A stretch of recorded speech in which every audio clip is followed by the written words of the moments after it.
Membicarakan kejelekan orang lain sangatlah dilarang dalam Islam. Orang yang membicarakan kejelekan orang lain diibaratkan memakan bangkai saudaranya sendiri.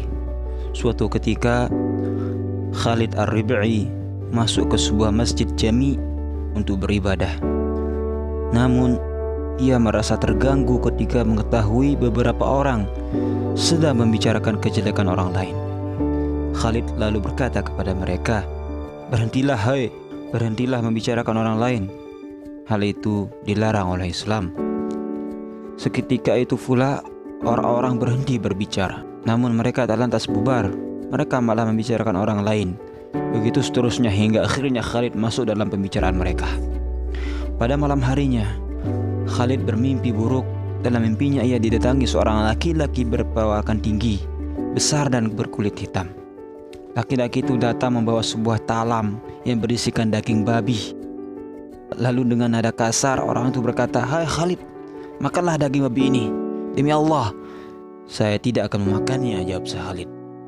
Laki-laki itu lalu membentak Khalid, "Makanlah, karena kamu telah makan yang lebih keji dari ini." "Demi Allah, aku tidak akan memakan daging itu," jawab Khalid.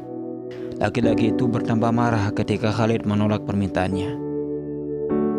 Ia pun segera mengambil daging babi itu dan menyuapkan ke mulut Khalid. Lalu Khalid pun terbangun dari tidurnya. Ia merasa jijik dengan daging babi yang telah dimakan dalam mimpinya, dan ia sangat sulit untuk menghilangkan ingatan tersebut. Selama 30 hari hingga 40 hari setiap malam, Khalid pun merasakan bau busuk babi dalam mulutnya. Dan sejak itu ia pun menyadari tidak akan lagi masuk dalam pembicaraan yang membicarakan kejelekan orang lain. Membicarakan kejelekan orang lain adalah hal yang sangat dibenci oleh Allah Subhanahu wa Ta'ala. Orang yang membicarakan orang lain diibaratkan sedang memakan bangkai saudaranya sendiri.